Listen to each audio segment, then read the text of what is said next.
કોન્ક્રીટમાં રેતી અને પાણીનું પ્રમાણ વધુ હતું. ભ્રષ્ટાચારની આ ટાંકીનું તથ્ય જાણવા માટે પોલીસની એસઆઈટીએ એવીએનઆઈટી અને ગેરીની મદદ લીધી હતી, જેમણે પોલીસને પ્રાથમિક રિપોર્ટ આપ્યો હોવાનું સામે આવ્યું છે. સુરત જિલ્લાના માંડવી નજીક તડકેશ્વરમાં નવી નક્કોર ટાંકી ધરાશાયી થવાના કૌભાંડમાં ચોંકાવનારા તથ્યો સામે આવ્યા છે.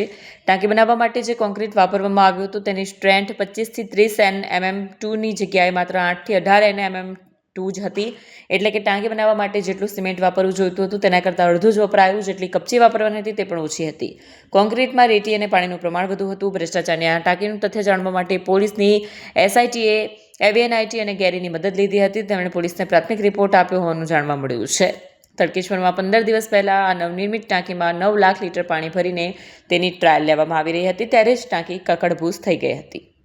આ ઘટનામાં ભ્રષ્ટાચારના સીધા સંકેત દેખાતા રાજ્ય સરકારે પણ તેને ખૂબ ગંભીરતાથી લઈ તરત જ પોલીસની સ્પેશિયલ ઇન્વેસ્ટિગેશન ટીમ બનાવી પોલીસે અત્યાર સુધી 8 લોકોની ધરપકડ કરી છે.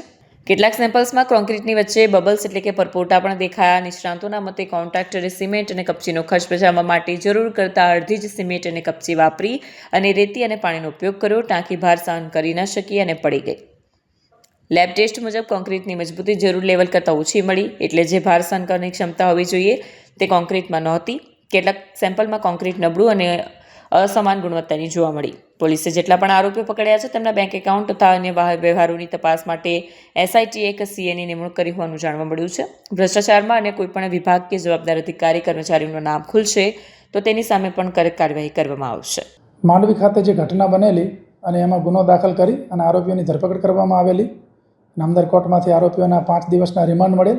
આ રિમાન્ડ દરમિયાન ઘણી બધી અગત્યની બાબતો ધ્યાને આવેલી અને હાલ તપાસમાં અમે જે સરસ રીતે આગળ વધી રહ્યા છીએ. અમારા ડીવાયએસપી વનાર તપાસ કરી રહ્યા છે અને એમની સાથે અન્ય પણ અધિકારીઓની એક ટીમ અમે મદદમાં આપેલી છે અને તમામ મુદ્દાઓ પર તપાસ થઈ રહી છે.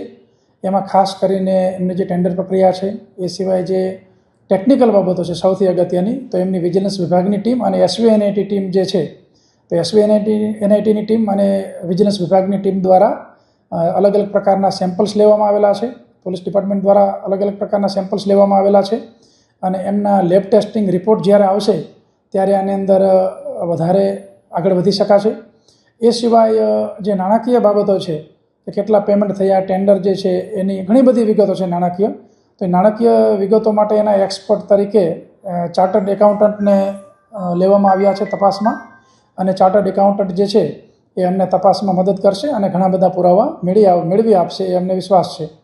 અને આગળ એક પણ મુદ્દો બાકી ન રહી જાય તપાસનો અને ખૂબ સરસ રીતે તપાસ થાય અને આ ગંભીર ઘટના જે છે એમાં તમામ પ્રકારના યોગ્ય પુરાવા મેળવી નામદાર કોર્ટમાં ચાર્જશીટ કરવામાં આવશે.